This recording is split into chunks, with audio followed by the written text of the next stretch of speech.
Good morning. Welcome to the Sports Desk live on Comcast Channel 26, also streamed on Facebook. I'm your host, Ed Nunez, along with producer Oliver One. Our very special guest today is boys Albuquerque Academy coach Marco CdeBaca. His Chargers won their first title since 1994 with a 70-39 victory over Hope on Saturday afternoon at the pit. Coach, welcome to the show. Thank you, Ed. Thanks for inviting us on. We're super excited. First win in first state title since '94.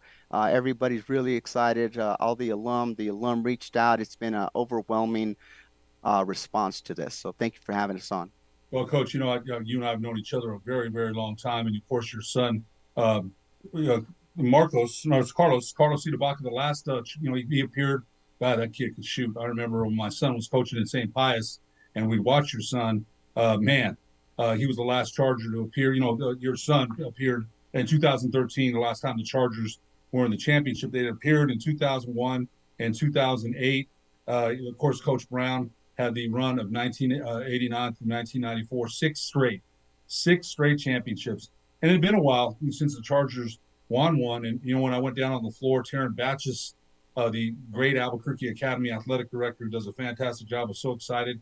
Coach, talk a little bit about that game because it was a close game against Valley. It was 44-42 in the semis. Kellen Garris looked limping and hobbling a little bit. You totally took apart a good Hope team, and Hope head coach Jim Murphy. No other words need to be said. Tell us a little bit about that championship game. Yeah. So going in, we really didn't know Kellen's status. It was day to day. We were texting all day long. I know his parents, his doctors, the trainers were taking care of him on Friday. We were keeping our hopes up. But I don't know if you saw on social media the picture of that ankle on Friday. It was pretty fat. So we had prepped a few other guys to get ready to step up into the roles. And we knew it was going to be game time. We had to put in the book before we came down the ramp. We saw Kellen up in the locker room, see how he was moving. We did a little pregame practice before going to the pit, and he was moving pretty well. So we were pretty positive he was going to go. He gave us the nod, and we just had a fantastic warm up. All year long, we talked about from the very first game in Espanola that when we come out, championship mindset starting with the warm up, and because that would carry on, and we would hope we would play on that Saturday. He looked pretty good in warm-ups. We saw the Hope coaches just eyeballing him from the sideline to see how he moved, and he was hitting shots. He was moving well. So we started. We didn't know how much time we were going to give him, and then I think he hit 2 threes, and just the adrenaline.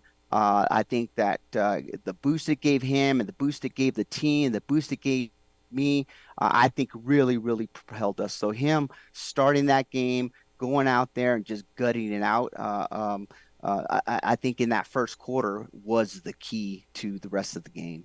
Yeah, there's no doubt about it. Coach Coleman had said this when we had him on the other day. He's my color commentator in the semifinal, and he said that if you made it to the finals, he put Kellen in some defensive situations to see if he could match up. Any coach would do that, but I thought that when he hit those first 2 threes, it was all downhill for the Chargers after that because when you stretch in space the way the Chargers do, it opened things up for Joe Jack. It opened things up for Andres Rivera. Justin Mask he's an unbelievable player. He really is.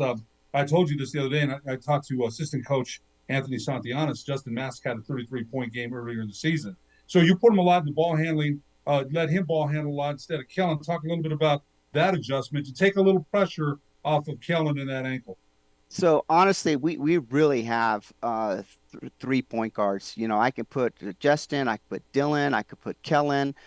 Every once in a while, we have a set for even Joe. So that wasn't a major adjustment for us.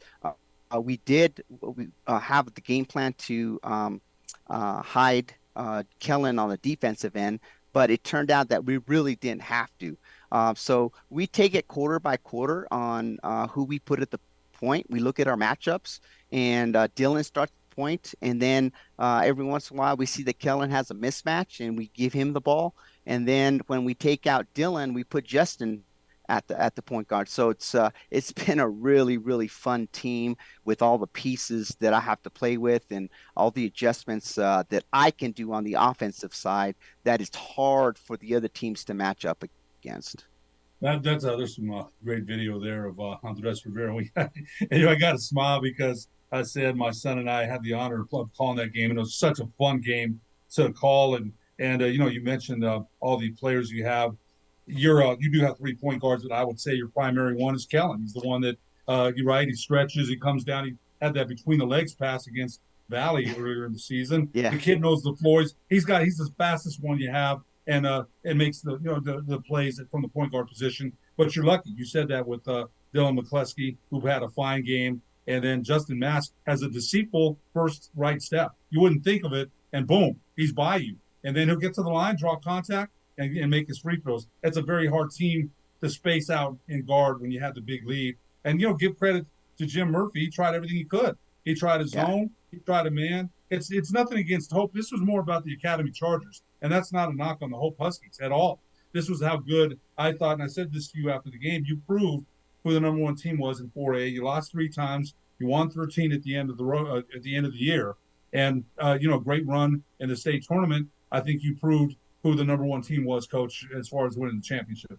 Yeah, how about Andres Rivera, man? He's got four dudes around him. All four of them average double figures, but he's the big guy in the middle, has always gets the big man on the defensive end, and then we like to go inside out. We give him a touch, they collapse on him, and he kicks it out. But a little do you know, he has some offensive skills, and he's a pretty good three-point shooter. We've let him step out and shoot the three. When we break out into guards and bigs, we split his time, and he was able to hit a three in the championship game, and that means they have to go out and guard them. But he benefits from the guys penetrating. Whenever we're not hitting threes, we tell the guys to penetrate, and AJ's done a great job of just lurking on the baseline, waiting for the dump offs. And as soon as our guards started penetrating, they had to go and stop Joe, have to go and stop Justin, and with two guys. And AJ just snuck in there and he scored like 7 buckets in the paint. Credit to the guys giving it up, and credit to AJ just sticking it out and finishing those shots. It's hard to guard us when we hit outside shots and then we dump it off to our inside guy when our guards penetrate the paint. Almost impossible, really. And again, it started all with Kellen hitting those two big threes. And again, you gave credit to your trainer on Saturday when we did the interview after the game. Tell us her name again. Christy, Miss Christy. So we had the most of the year we practiced in the lower school, just because all my coaches are off-campus coaches, and by the time we get to the gyms, the girls are practicing up there, lots of commotion. And so we've always been in the lower school, and the trainers have always been in the upper school. So that last week during the state tournament, we were able to practice in the upper school, the main gym, and so we had access to the trainers facilities. So little did I know how hurt my guys were. They were just toughing it out. So I come in on a day. I said, "Where's everybody?" I go to the training room, and Miss Christie's in there tending to like three, four, five dudes at the same time. Ice on this guy, E-stim on that guy, and wrapping another guy, and that continued. 3, 4, 5 days, and she was just in there day after day. We were getting ice baths, and she was helping out with that. So again, credit to my guys. They didn't let me know how hurt they were until they had access to a trainer. But the fact that Miss Christie there, and then of course Kellen and his mom, and she had access to some people to be able to give him some extra treatment. But there was a lot of people taking care of us that last week, looking out for us, trying to make sure that we were healthy and we were ready to go, because we were in a good position to win one, and I think everybody felt that, and we got a lot of support. None more than, as you mentioned, medical training and medical medicine, because those ankles, you and I both, you've done it, I've done it, and sometimes now the pit adrenaline is flowing. It's a championship game, and I think when Kellen Garris hit those first two, it's like, I'm not coming out. There's no way, and you get that confidence. If it had been short, or he hobbled against Valley, he hobbled, really did. So that Yeah. was 48 hours earlier. 48 hours later, it's a reversal of fortune, and you're looking at it like, wow, man. And again, yeah, Sebastian Noel brought that up about his ankle. The picture, I didn't see it, but he brought that up and said it was black and blue, and things we see with an ankle that's been sprained. And you and I know those things are so painful because you can't cut, you can't move the way you did. But again, when I thought those first two shots, almost we can almost say like Willis Reed back in the day hitting that shot against the Lakers. But Kellen, we had 17 or 19 or 21 on the game, right? I believe. Yes, 15, 17, something like that. Yeah. Yeah, and then Andres, and then Joe Jack 27. So great balance scoring there. Yeah, I wanted to one go other ahead. thing quickly on Kellen. I had been used to basically he played almost the whole game all year long. And when I saw him out there in that first quarter and he was moving, he was hitting shots, I forgot about his ankle. And it wasn't until late in the first quarter where I said, "Oh my gosh, I really need to get him out just to because I don't know how long he's going to last and get him a rest." So it was hard to take him out the way he was playing. But I had to remember that ankle. How long is he going to go? And again, to his credit, he lasted the whole game. I remember when you took him out. My son and I looked, and he was standing. He didn't sit.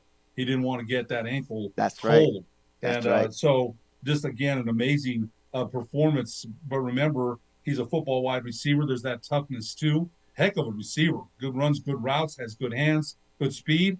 I think he hurt his wrist in football. He got hurt in football too, right? He broke his both bones in his arm. Okay, this is a tough kid. This is a Yeah. tough kid that is going to go out there and do what's necessary and play through pain. A lot of people do it, and some people are, let's face it, have a higher pain threshold than others. Let's be honest about it. But I thought it was a fabulous performance, and it's one that I thought got the Chargers going downhill. After that, there was nothing Coach Murphy and the Huskies could do. And again, that's not how much respect do we have for Jim Murphy? One of our announcers said they should rename the pit floor Jim Murphy floor because he's got 16 championships there, and Yeah. it's kind of a funny joke and made me kind of laugh about it. But you started out as 2004, 2007. You started in AYBL, in a league that doesn't even exist anymore. I don't believe. They went on for years. AYBL. Frank Castillo was a founder. Skip Skarsgård, I think, or Adam Skarsgård, one of the Skarsgårds was a founder of that league. And you started your coaching career then, and the AYBL is a good place to start. But you also played at Del Norte with Mike Adams. We talked about that. Brian Eccles. You played on Valentino Leyva, Chris Beaver. Yeah. You played with some really good players at Del Norte, and you made a state tournament run. Talk a little bit about first, your playing career. I didn't mean to delve into your coaching career first at Del Norte and what you learned under the legendary Gene Pino. Yeah, started at Del Norte. Was fortunate enough as a freshman to play not varsity but just mid level, and then worked really hard after my soft freshman year. Was able to be a JV and a varsity floater. Got a taste of the pit floor my sophomore season.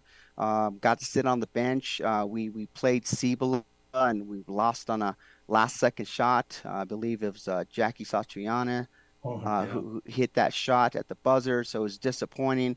We were loaded my junior and senior year. We had really um, uh, good records, good team. We were stacked. Mike Adams, Brian Eccles, Jesse Beckton, Scott Deal, Carlos Etheridge went on to play, professional football. We were top one, top three, pretty much my junior and senior years. Couldn't quite get out of the first round in the state tournament, so that was always a disappointment. But it was fun playing with all those people, and learned a lot from Coach Pino about organization and how some drills, how to run practice. So it was a good high school experience. Coach Pino again, one of the for a while there when I was coaching at Highland, we matched up a lot. You had the roster you mentioned at Highland had Martin Mays, Justin Moore, Ben McIver, Kevin Malone, Marvin Thomas, Terry Evans. There were some really good players at Highland, and we had some matchups that I remember very well. So I think, you're starting playing it, getting that taste of the pit floor. Even coach, we mentioned the pit experience, and we saw some kids really embrace the heck out of it. Taos, the kid from Taos, hit that three against Hyde in the quarterfinals, and according to Coach Woody, he hadn't hit very many threes all season long. The other guard hadn't either, but the pit Yeah. experience, that was a huge three, a huge one. Yeah. And it was a tough loss for Hyman, and you got to give Taos credit. Taos made some plays, and they won that game. But the pit experience, and I think that's what Kellen and your team, the whole team, just experienced that. The tough game against Valley, a tough semifinal. Easy Panas did a heck of a job with his team, and Tyler Kozlowski was hitting fadeaways. How do you stop? Me and Coach Coleman were saying that. You're hitting fadeaways. How in the heck do you stop that? Those are tough shots. And Valley had a last possession, and we thought Tyler, it wasn't the look that Coach Panas probably wanted, but still a chance for Valley to win, and Academy gutted that. Talk about that semifinal a little bit. Yeah. So first off, hats off to Coach Panas and his team, winning 2 games as a 12 seed to get to the quarterfinals. I think playing in our district, it's a good, tough district, prepared them. But man, they're tough. He had a good game plan. We didn't have Kellen, so we had to make some adjustments, and they came out. Kozlowski was just on fire. Anything every time he touched the ball, fadeaways, they were going in. We just stuck it out. It was a low-scoring game. We can play low-scoring games, and we know it had to be a defensive battle. It was rough and tough and tumbling till about midway to the fourth quarter. I think Dylan McCleskey hit a big three from the corner, probably our only three of the game, which stretched the lead a little bit more, gave us a little bit of confidence going into the last couple of minutes. And it was touch and go that, I think number 24, Giron, hit a big three from the top of the key. He did. And that could have broken our back, but it didn't. Our guys are just tough.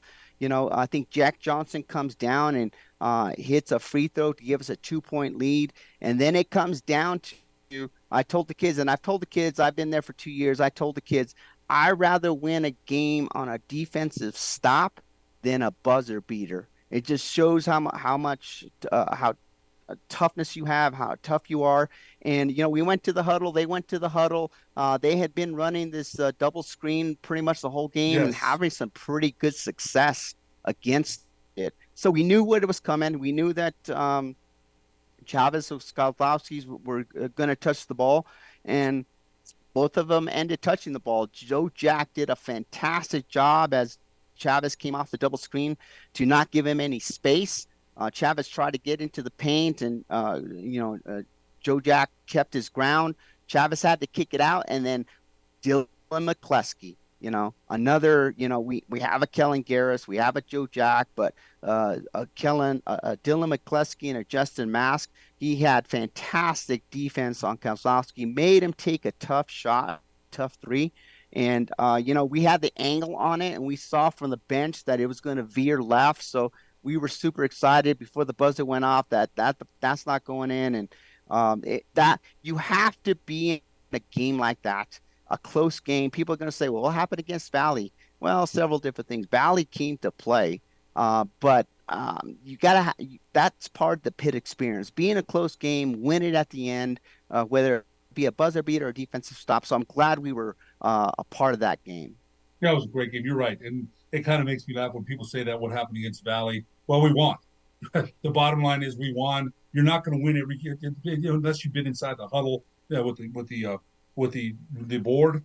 People don't get it. They don't understand. It's easy to sit there in row 12. I used to say that when I was officiating. People always had the best calls in row 6. Always. That's right. Now, if I said, here's the whistle, you try. Yeah, it's a little bit different. So, you still came away with that victory. Coach, we're going to take a break, and we come back. We'll talk more about your past coaching experiences and this year's version of the 2022-23 Academy Chargers after these messages on the Sports Desk. 48 seconds left. Back door to Stanford. Scoops and scores. Lays it in. What a pass by Costa. no Storm fan want a foul. Instead, the Jags end up with the ball. Morris pulls up three, puts it down. Back-to-back threes.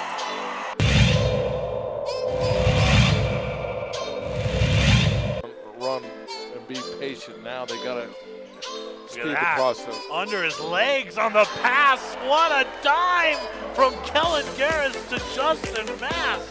That's going to be on the top 10. Under his legs.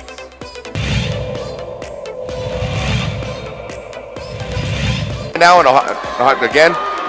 Can't foul here if you're Pius. Ball goes to Estrada. He'll put up three. And it goes in at the buzzer. Damian Estrada closes the game out for Valencia. And stay tuned.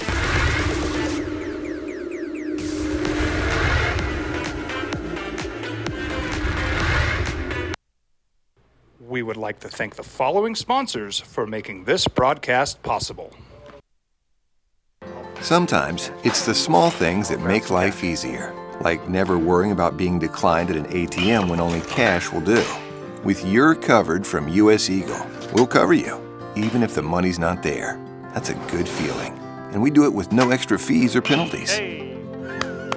It's called trust, and we think that's important, especially if we're asking you to trust us. At US Eagle, that's just part of what it means when we say people mean more.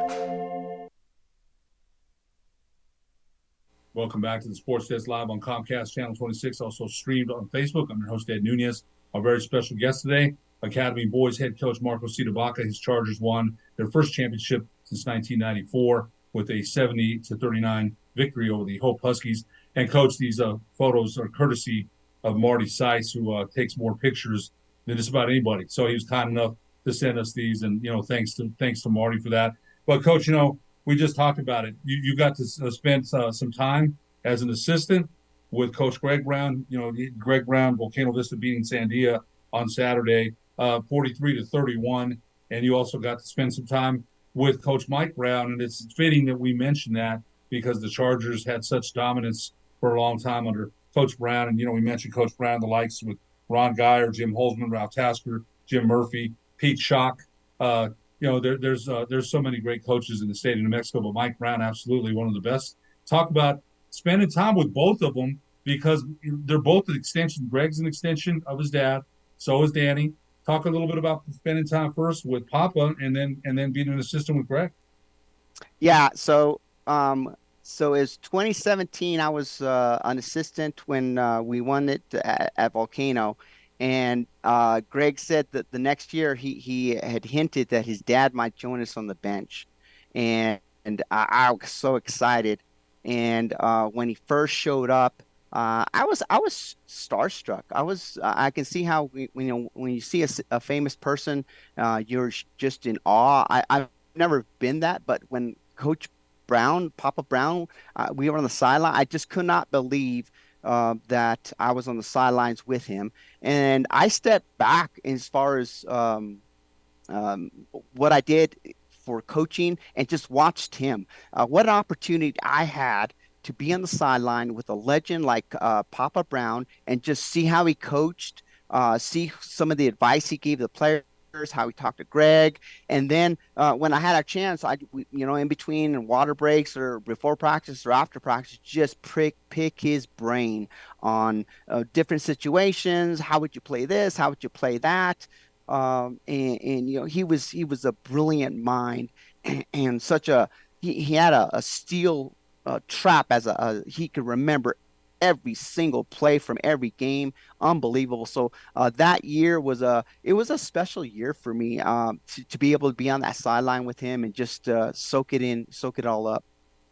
I can only imagine again, he won 6 championships straight. That's unbelievable. That's very hard to do. And you were able to pick his brain, and he did have a mind of a steel trap. He really did. I told Danny this a couple weeks ago. I reffed all 3 of their games, and Mike would stare. Greg has a smart aleck comment, and Danny would go ballistic.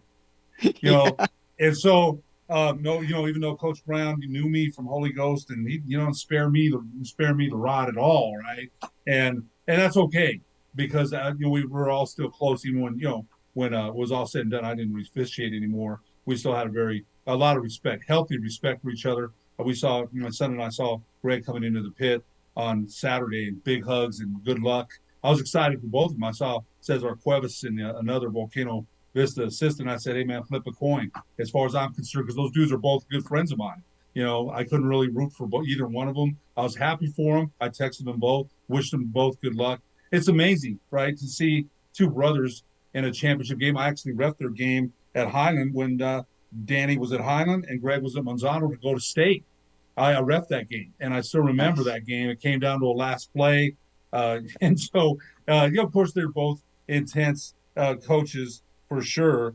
You also were a varsity assistant. You took over for Jake Heron. Jake Heron did a good job. Did a good job there, Jake Heron.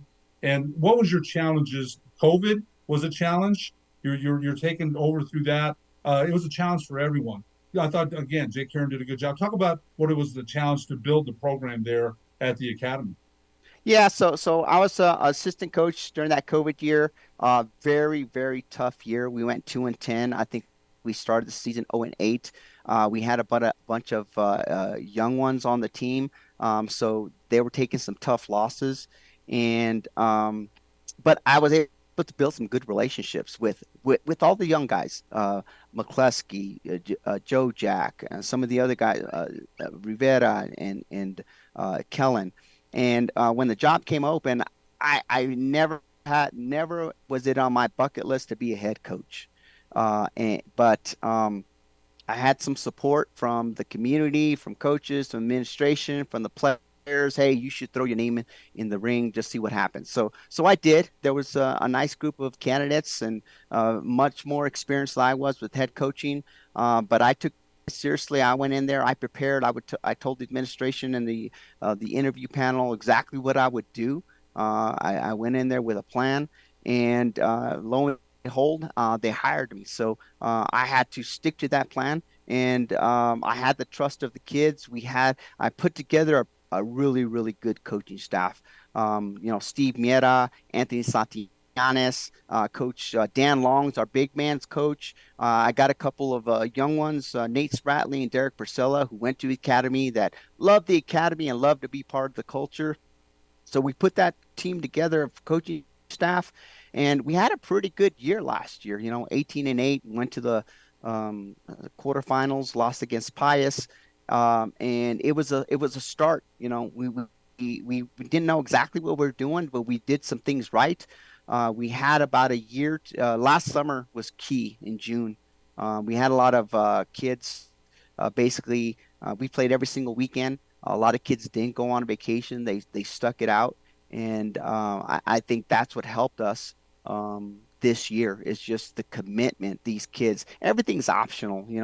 The off season in April, May, the summer program in June, the preseason, it's optional. So we found ways to make it fun, and these guys kept coming and kept coming and kept coming and kept working, and we had a great season this year because of that.